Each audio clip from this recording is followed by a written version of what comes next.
ഞങ്ങൾ കണ്ണൂരുകാർക്ക് ഡിസംബർ മുതൽ ഏപ്രിൽ വരെ ഒരാഘോഷമാണ്. മറ്റൊന്നുമല്ല, തെയ്യം തന്നെ. ഇന്നും മുത്തപ്പനെയൊക്കെ കണ്ട് നേരെ പോയത് തെയ്യം കാണാനാണ്.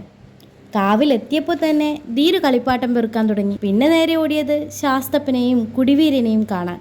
പിന്നെ കണ്ടത് എള്ളയെടുത്ത് ഭഗവതിയെ. അസുരവിനാശത്തിന് വേണ്ടി ശ്രീ പരമേശ്വരൻ ചെയ്ത 41 നാളിലെ മഹാഹോമത്തിൻ്റെ ഫലമായി ഹോമകുണ്ടത്തിൽ നിന്ന് ഉയർത്തുവന്ന 7 ദേവതമാരിൽ ഒന്ന്, പ്രത്യേക മുഖാവരണം ധരിച്ച ശക്തി സ്വരൂപിണി. നൂറ്റാണ്ടുകൾ പഴക്കമുള്ള വടക്കേ മലബാറിൻ്റെ തനത് കലാരൂപമാണ് തെയ്യം. പ്രധാനമായും ഈ അനുഷ്ഠാന കല കെട്ടിയാടുന്നത് കാവുകളിലും തറവാടുകളിലുമാണ്. സങ്കീർണവും മനോഹരവുമായ മുഖത്തെഴുത്തും കുരുത്തോലകളും പൂക്കളും ഉപയോഗിച്ചുള്ള രക്തവർണ്ണാങ്കിതമായ ആടയാഭരണങ്ങളും ചെണ്ട, ചേങ്ങില, ഇലത്താളം, കുറുങ്കുഴൽ, തകിൽ തുടങ്ങിയ വാദ്യോപകരണങ്ങളും തെയ്യത്തിൻ്റെ മനോഹാരിത വർദ്ധിപ്പിക്കുന്നു.